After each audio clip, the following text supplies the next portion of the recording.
MBBS from Kyrgyzstan, क्या ये एक वाइबल ऑप्शन हो सकता है 2025 में? काफ़ी सारे पेरेंट्स, काफ़ी सारे स्टूडेंट्स ये कन्फ्यूजन में है कि यहाँ पे अगर हम ऑप्शन चूज़ करते हैं तो क्या ये एक वाइबल कंट्री है हमारे लिए एडमिशन लेने के लिए या नहीं। चलिए इस पर डिस्कशन करते हैं और समझते हैं ग्राउंड रियलिटी है, क्या बताई जाती है और क्या फ़ायदे हैं, क्या नुकसान भी हो सकते हैं। अब देखिए, सबसे पहले अगर मैं डिस्कशन करूं ये कंट्री की लोकेशन क्या है, ऑब्वियसली बात है ये आप इंडिपेंडेंटली कर सकते हैं। ये हमारा इंडिया है और इंडिया से कुछ दूरी पर ही किर्गिस्तान आपको मिल जाएगा, कुछ ही दूरी पे किर्गिस्तान आपको मिल जाएगा। तो जैसे कि अगर मैं बात करूं, यहाँ दिल्ली है।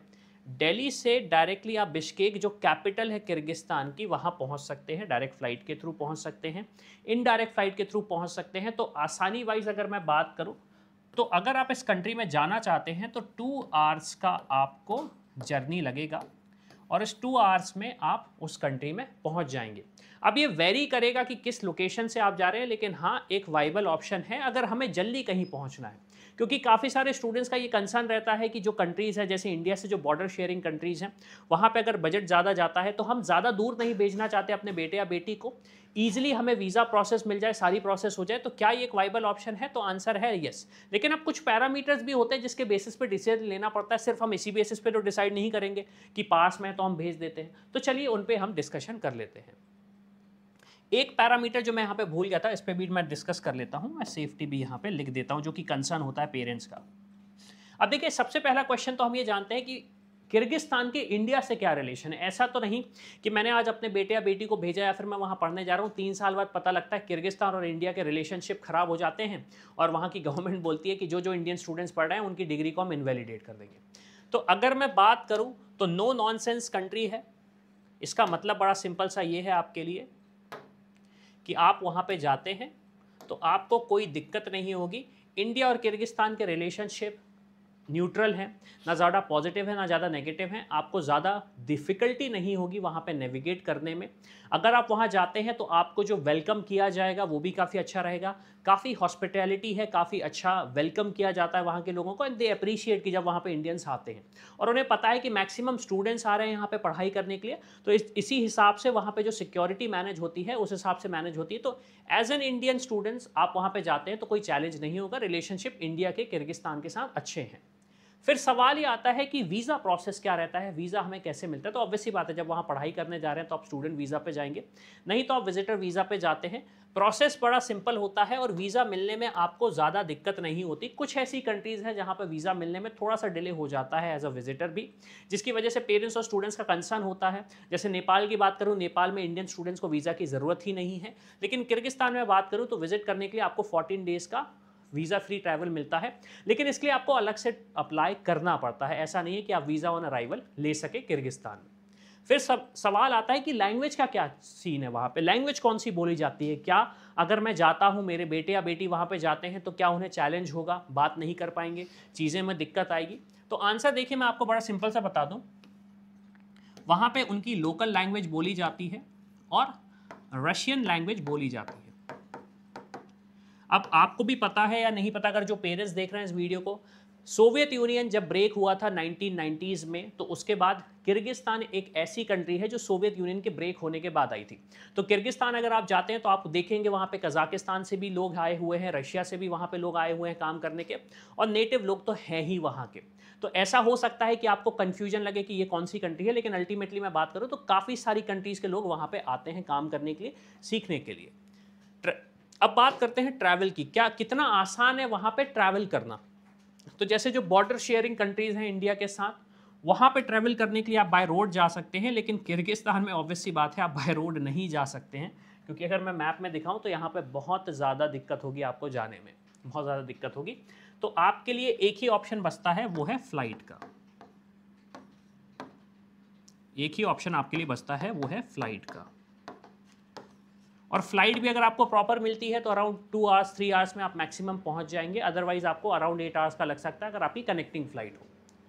फिर उसके बाद सवाल ये आता है कि ठीक है, ये सारी चीज़ें तो ठीक है, क्या मेरे बेटा या बेटी वहाँ पे सेफ रहेंगे या नहीं रहेंगे। तो देखिए, अगर मैं कंट्री की बात करूँ तो कंट्री में ऑब्वियस सी बात है टीयर 1, टीयर 2, टीयर 3 नाम से सिटीज़ डिवाइडेड हैं।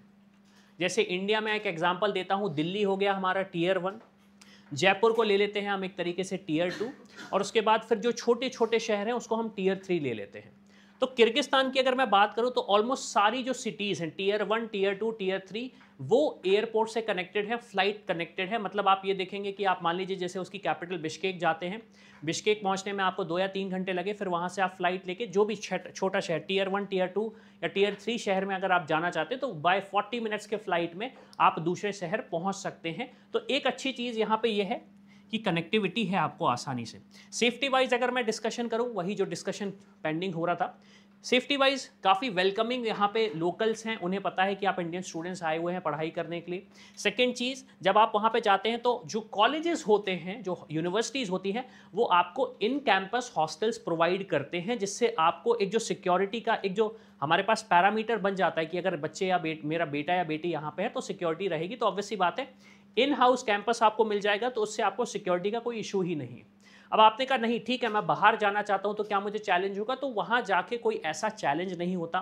मैंने जब बच्चों से बात करी, खुद मैंने पर्सनली बात करी, लड़कियों से भी बात करी कि क्या आपको सिक्योरिटी का कोई ऐसा कंसर्न है, तो उनका कहना था कंसर्न नहीं है। रीजन उसका यह है कि उन्हें पता है ये इंडियन स्टूडेंट्स हैं, और ऑब्वियसली बात है जो लोकल अथॉरिटीज़ हैं वो भी अलर्ट रहती हैं कि ये फॉरेन स्टूडेंट्स हैं, इनके साथ हम कुछ नहीं होने देना चाहते। तो लॉ इन्फोर्समेंट थोड़ा सा टाइट है।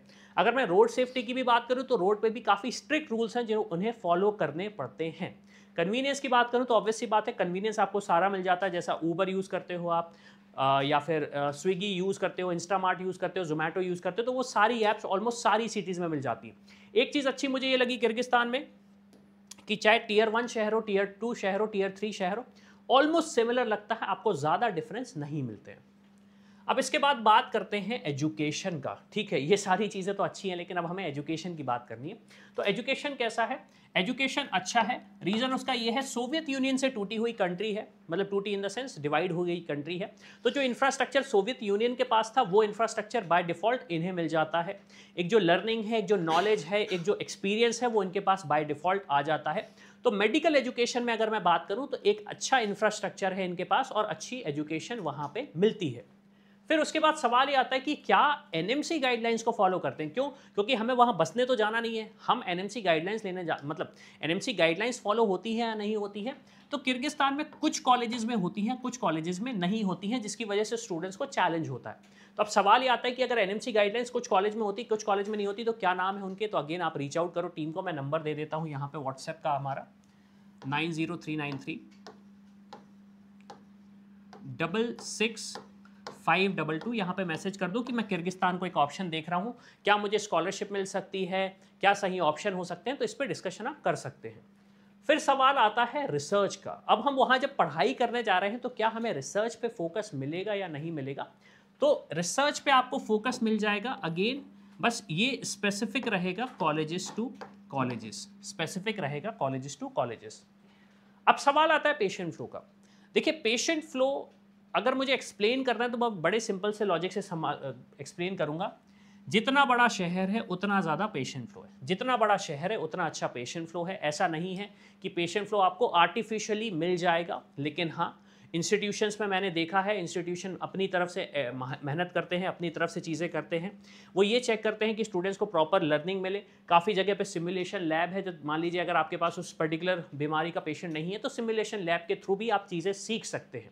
और क्लिनिकल एक्सपोजर की अगर मैं बात करूं तो आप जाते हैं लोकल हॉस्पिटल्स में, वहाँ पे अपने सीनियर्स, वहाँ पे अपनी फैकल्टी के साथ चीज़ें सीखने मिलती हैं आपको। तो अगेन पेशेंट फ्लो का जो चैलेंज हो सकता है उसे काफ़ी सारे इंस्टीट्यूशन मिटिगेट कर रहे हैं। तो अगेन यहाँ पे फोकस हमें ये भी करना है कि इंस्टीट्यूशन फोकस कर रहे हैं हमारे बेटे या बेटी को एजुकेशन अच्छी प्रोवाइड करने में या नहीं। अब फाइनली सवाल आता है कि मुझे किर्गिस्तान क्यों नहीं जाना चाहिए, मुझे किर्गिस्तान क्यों नहीं जाना चाहिए। अब देखिए टेम्परेचर वाइज अगर मैं बात करूं तो एक नॉर्मल टेम्परेचर है। हाँ आपको बर्फ़ देखने मिलेगी, ठंडियों में काफ़ी ज़्यादा ठंड होगी, लेकिन हाँ गर्मी में आपको थोड़ा बहुत नॉर्मल टेम्परेचर मिलेगा। सेकेंड चीज़ क्लीनलीनेस है सिटी में। लेकिन अगर हम बात करें कि क्या रीज़न हो सकते हैं, तो देखिए यहाँ पे इंग्लिश बोली नहीं जाती है। बहुत टूटी फूटी इंग्लिश बोली जाती है। तो अगर आप किसी दूसरी लैंग्वेज को सीखना नहीं चाहते या सीख नहीं पा रहे हो, आपका ये कहना है कि मैं सिर्फ और सिर्फ इंग्लिश में ही बात करूंगा, तो ये मेरा एक रीज़न हो सकता है कि मुझे किर्गिस्तान नहीं चूज़ करना चाहिए। ये मेरा रीज़न हो सकता है कि किर्गिस्तान मुझे चूज़ नहीं करना चाहिए। दूसरा रीज़न ये हो सकता है कि जैसे अगर मैं बात करूं, एक छोटी कंट्री है, मतलब इतनी ज़्यादा बड़ी भी नहीं है, एक छोटी कंट्री है, डिवीज़न है यहाँ पे टियर 1, टियर 2, टियर 3 शहर में। तो अगर आपको खर्चा बचाना है तो खर्चा बचाने के लिए आपको टियर 2, टियर 3 शहर पे जाना पड़ेगा, लेकिन आप चाहते हैं कि मैं टियर 1 में ही जाऊँ, टियर 1 शहर में जाऊं, कैपिटल में जाऊं, बिश्केक में जाऊं, मेरे मन का मुझे कॉलेज मिल जाए और मुझे बजट का भी इशू ना हो, मुझे ज़्यादा महंगा भी ना मिले, तो फिर किर्गिस्तान शायद आपके लिए ऑप्शन नहीं है, क्योंकि बिश्केक वहाँ की कैपिटल है, वहाँ पे एक्सपेंसेस आपको मिलने ही वाले हैं, वहाँ पे एक्सपेंसेस आपको मिलने ही वाले हैं। इसके अलावा अगर आपका ये कहना है कि मुझे ऐसी कंट्री चूज़ करनी है कि वो बिल्कुल पास में हो, बाय रोड में कैसे भी कभी भी पहुंच जाऊं, तो ये भी पॉसिबल नहीं है किर्गिस्तान में, जैसे कि मैंने बताया ड्यू टू कंस्ट्रेंट फ्लाइट से ही जाना पड़ेगा आपको, तो ये भी एक ऑप्शन नहीं होना चाहिए फिर मेरा किर्गिस्तान में जाने का। उसके अलावा क्या हम वहाँ पे रिसर्च करके फ्यूचर में आगे बढ़ सकते हैं, यूएसएमली, यूकेएमली में जा सकते हैं या फिर दूसरी कंट्रीज़ में जाके अपनी प्रैक्टिस कर सकते हैं? तो यस, एजुकेशन वाइज है अच्छा, बट कुछ इंस्टीट्यूशन में है, सारे इंस्टीट्यूशन में आपको ऐसा इंफ्रास्ट्रक्चर नहीं मिलेगा। तो डिसाइड करने से पहले एक सही ऑप्शन को आप चूज़ कर लें, एक सही ऑप्शन को आप चूज़ कर लें। अगर कुछ कन्फ्यूजन होता है, टीम से हेल्प चाहिए है, तो यहाँ पे जाइए, इस नंबर पे व्हाट्सएप कर दीजिए। किर्गिस्तान में आप ऑप्शन देख रहे हैं, अगर आपको लगता है कि हम कुछ तरीके से हेल्प कर सकते हैं तो अगेन वहाँ पे मैसेज कर दीजिए, हमारी टीम जैसे सपोर्ट कर सकती है करेगी। इसके साथ साथ लास्ट एक चीज़ और, क्या किर्गिस्तान में स्कॉलरशिप अवेलेबल है? तो आंसर है हाँ। अगेन वेरी करती है, आपको गवर्नमेंट फंडेड स्कॉलरशिप चाहिए, प्राइवेट फंडेड स्कॉलरशिप चाहिए या फिर यूनिवर्सिटी फंडेड स्कॉलरशिप चाहिए, इसकी इन्फॉर्मेशन भी आपको हमारी टीम प्रोवाइड कर देगी, तो अगेन मैसेज कर सकते हैं आप। तो इसी के साथ मैं हूं अविनाश, मेरा काम है रास्ता दिखाना, स्पेशल के डॉक्टर बनना आपका। I hope you like this video. For more such videos, keep watching our channel and do not forget to like, share and subscribe.